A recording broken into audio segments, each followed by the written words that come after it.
আমি এবার ছাত্রদের নিয়ে অবস্থান করব। যদি কোনো শিক্ষার্থী না থাকে আমি একা এখানে থাকবো।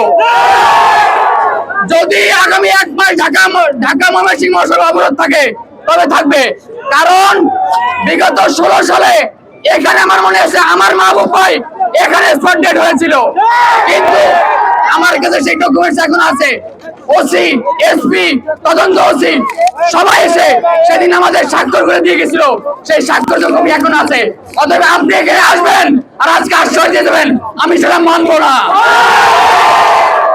আমাদের যে দাবি দেওয়া হয়েছে জেলা প্রশাসনকে আসতে হবে। যদি আসার জন্য হেলিকপ্টার না লাগে হেলিকপ্টার ব্যবস্থা করে এখানে আনতে হবে। প্রশাসনকে এখানে আসতে হবে। বহু মায়ের বুক খালি হয়েছে। আমি এখানে পুলিশের ভাইরা আছেন, আপনার কাছে একটু আবেদন জানাতে চাই। আপনারা দায়িত্ব হচ্ছে আইন শৃঙ্খলা রক্ষা করার দায়িত্ব। এখানে এসেছেন সড়ক ক্লিয়ার করার জন্য, সুন্দর কথা, কিন্তু আপনি কেন সড়কে প্রাণ যাওয়ার আগে সড়ক কেন ক্লিয়ার করলেন না?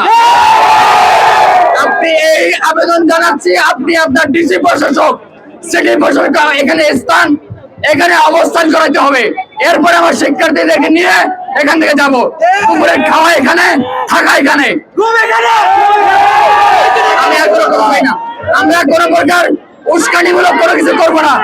পথচারীদের যাতায়াতের জন্য সহজ ব্যবস্থা করে দিব।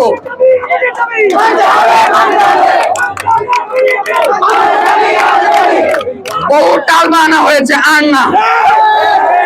একমাত্র আগামী 1 সপ্তাহের ব্যবধানে এখানে ফুটওভার ব্রিজ লাগবেই লাগবে।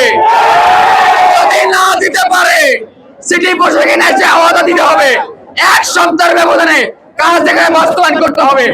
যদি না দেয় আমি এখানে আবারও অবস্থান করব। রক্তর শেষ বিন্দু পর্যন্ত আমরা মিল্লাতের শিক্ষার্থীরা এখানে অবস্থান করব। দুঃখ প্রকাশ করেছি, আবারও প্রকাশ করছি পথচারীদের সাময়িক অসুবিধার জন্য।